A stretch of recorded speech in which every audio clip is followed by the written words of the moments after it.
Good evening, it's Georgie here from Georgie Girls Life on social media, on YouTube, Instagram, and Facebook. The topic I want to talk about today is suicide.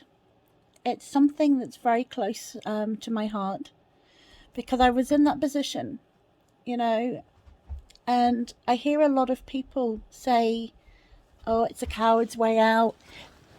Um, you're so selfish. This is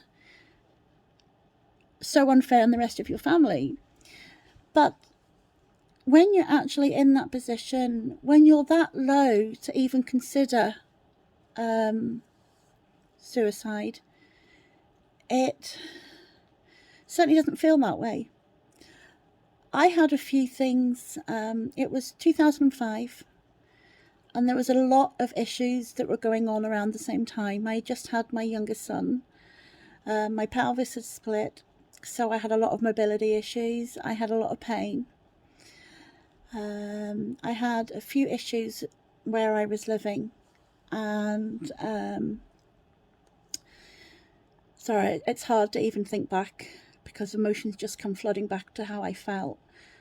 But anyway, we had to leave our house on advice from the police, and they said that if my kids and I didn't go to a hostel, they would take the kids off me and put them into foster care temporarily because I was putting them at risk. It was just the area where I lived and the hassles of people, who lived in the estate caused us. But anyway, we were advised to go to this hostel. It was just before Christmas time, and money was tight. All my furniture, kids' toys, everything was in storage. So we were, myself and 4 children, with a 5-month-old baby, in a one-bedroomed, like masonette room, really. The kitchen and the living room was pretty much all one. And there was 2 beds, which I had to put together to make one large bed for me and the 4 kids to lie on. Now, those times were hard. You're trying to think of Christmas and how you're going to make it Christmassy for the kids. We needed a Christmas tree. I would normally go all out and have lights everywhere. Christmas tree lights, and it would feel really, really magic. But this year that wasn't going to happen. So obviously, just having recently had a baby, who's only 5 months old, I was suffering from postnatal depression. Now, at the time, I didn't realise that's what it was. I just knew that even though I had family and friends around me, that life was just getting on top of me. Circumstances, living in a hostel until a house became available is not ideal for anybody, let alone at a time when there was other families in the hostel as well who liked to party and drink every night, and the walls would be bouncing with music. And maybe I was getting old, but I had 4 kids to try and settle and get up the next day for school, which wasn't even close by. Because of where we got put, we had to travel quite a distance to take them to school. But anyway, my head started working overtime and my mind, and I was just struggling with everyday life, thinking, why have I put the kids through all this? Why are we here? How is this fair on them? Am I the only common denominator which is causing this pain and anguish? The kids seemed happy enough. They went to school. I tried to keep things going as normal, as you do as a parent. Any change, any sort of emotional change as well, you just try and keep strong for everybody. And there comes a time where you're sick and tired of trying to be strong for everybody. It's hard enough to get up in the morning, let alone put on a brave face, a happy smiley face, which I did every single day. And that took so much out of me. I even had friends that didn't realise how I felt and what I was going through because I didn't want people to see. This was private. And in my head, it was a failure. You know, I was failing at life. And, you know, we had a few incidents at Christmas where the kids were let down by family members, their father, but I'm not going to mention names, you know. They would be looking at the window, hoping he would pick them up, and then he was like 2, 3 hours late, picked them up, promised to have them the whole afternoon, and then brought them back an hour later. You know, they were messing with their heads, and I just couldn't believe what was going on. You know, people say, you know, when you consider suicide, that you'll never do it when you've got kids. You know, you want to live for the kids. But at certain times, you do it for the kids. You think the kids would be better off without you. And when you get to that stage in your head of depression, and that's how you feel, that's a dangerous time. You know, looking back now, I'm here to tell the story. But back then, you know, I thought, oh, the kids don't need me. They're better off without me. You know, there'll be a home that will deal with them together, who won't go through all this, having to live in a hostel, having to have a Christmas in a room that was so clinical, it was unbelievable. But it was just after New Year. I'd gone to a New Year's Eve party at my parents' house, and it was about 5 days afterwards. The kids had just started school, and these thoughts of just wanting to kill myself, of how I was going to do it, when I was going to do it, how everything would fall into plan, were going through my head. Every single day, my mind was consumed of this. And no matter what I did to try and not think about it, I thought about it more. I was dreaming about it. I woke up in the morning. I just wanted life to end. I just couldn't take it anymore. And yes, the kids were there, and I loved them so, you know, so much. They were my life. They are my life. And this one day, I had planned, knowing that I was going to get a support worker's visit. They were going to come out and see me because my mobility was still not great. You know, I was very, very limited to what I could do. I could only just drive, and even then I shouldn't have been driving. But I was due to have a support worker come out and see me. It was about 11:30, 12 o'clock on this particular day. So I had planned to take my older children to school. Then I knew that my baby would sleep for about 3 hours in the morning time. And by that time, my support worker would arrive at my room, you know, at the hostel where I was. So if I could have planned to do it within that time, my support worker should be there before the baby woke. Not so, you know, the baby wouldn't be lying there on its own. So I took the kids to school, and the whole time I kissed them goodbye, told them how much I love them, and everything I do for them. And I remember driving home. I was anxious, of course I was. I was scared of things getting in my way to stop me from doing it, you know. And I literally came home. I got a pile of pain medication. I mean, hell of a lot of pain medication. And a bottle of vodka. And I took both together. I remember just lying there, feeling drowsy, feeling tired, and hoping if it's going to work, it would just take me away. And I remember trying to lift my arms up. I couldn't lift my arms up. I remember looking at the ceiling, thinking, please, God, just take me. Please, I need to be released. I need to release my children. And that's all I could think about, was freeing my children from me.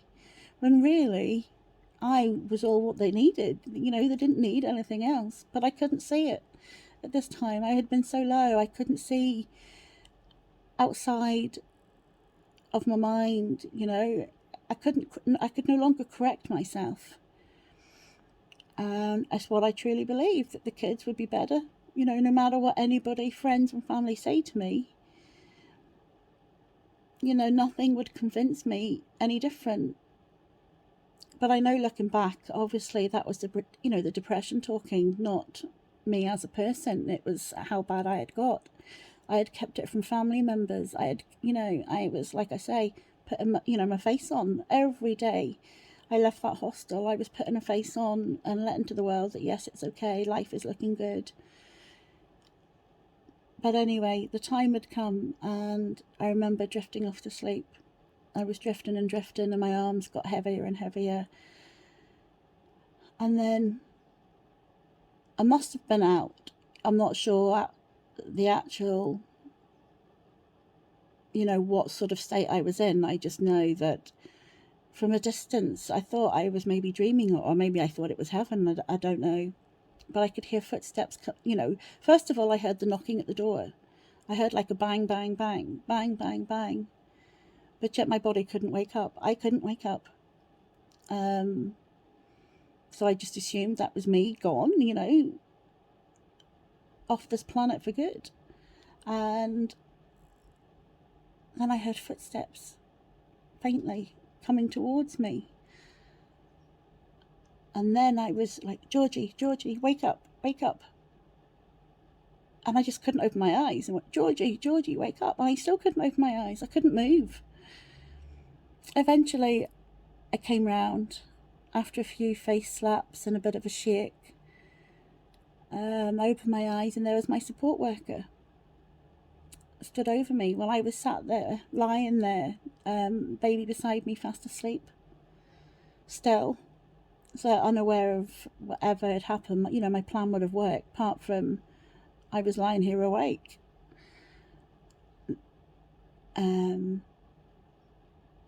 She came in and she looked at me, and all of a sudden I felt a sense of guilt. Like, what have I done?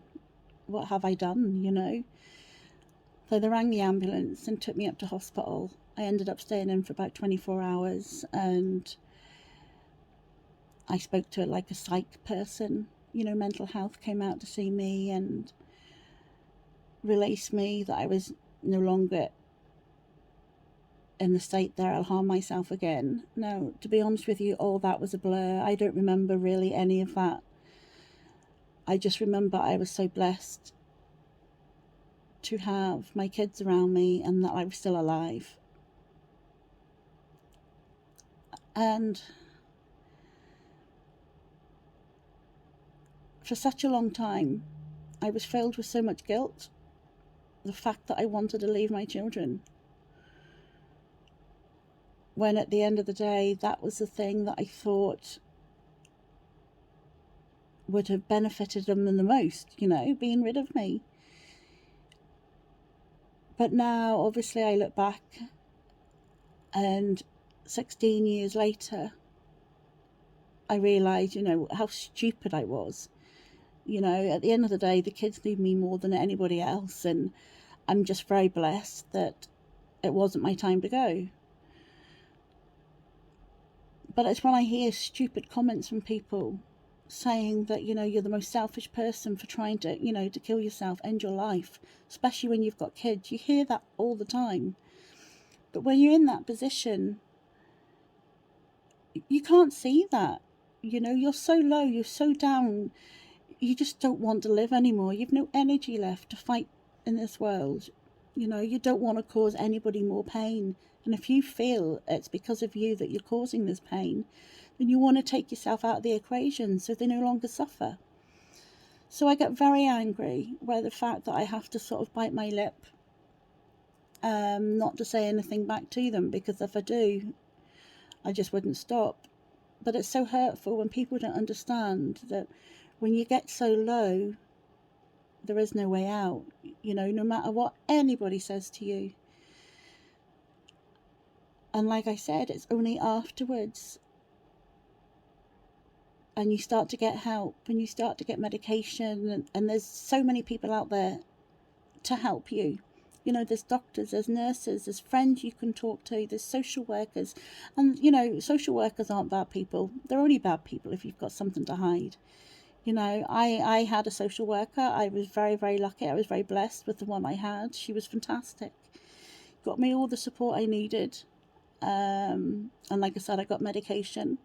And it was really put down to postnatal depression. My hormones were up the left, and it took about 10 weeks for the tablets to start to work, where I actually wanted to get up in the morning, where I actually wanted to start living my life and having a bit of life and enjoying the kids, you know. And I went through all that without even my parents knowing, because I felt that they would be ashamed of me, you know. And still to this day, whether they know that's what happened, I don't know. But it did happen. And it's something that I live with every single day. But that also gives me the strength that I'm still here. And there is a life to lead. And there is a happy life to have. And, you know, it's nothing to be ashamed of. You know, I just want people to stop judging people who try, you know, they don't do it for attention. You know, we're talking about actually ending our life. You know, that's not for attention, because when we're dead, we don't care. I mean, you know, we don't care what attention there is or not, because we're no longer here, you know. And the whole attitude towards suicide and depression and mental health need to change. You know, people need to stop judging other people by their reactions and how they decide to deal with those issues. We should be more understanding, more supportive, because sometimes, you know, it just takes someone to say, how are you? Or how are you really feeling? You know, it's okay not to be okay. It's okay to feel low and depressed and lonely and isolated, even if you've got a whole family and support network around you. You know, it's okay not to be okay. And it's nothing to be ashamed of. There's doctors, there's Samaritans, there's Lifeline, there's Crisis UK, who will listen to you and will help you whatever way they can, you know. But the society definitely needs to change with the way it's perceived. You know, you're not cuckoo, you don't need a psychiatrist, you know, you just need someone to listen. And if people stop being so judgmental, then maybe there'll be a lot less suicides out there. It's just a shame that life comes to this, you know, for some people, where they think they've got no way out. But anyway, look, my line's always open. Anyone can message me anytime or day or night, you know, day or night. I've been through this myself. I have felt those emotions. I've felt the upset when I hadn't died, but I've also felt the elation when I'm still here. So please drop me a line, send me a message. I'm here to listen, and if I can help, I will. Okay? Anyway, take care. Talk soon. Bye.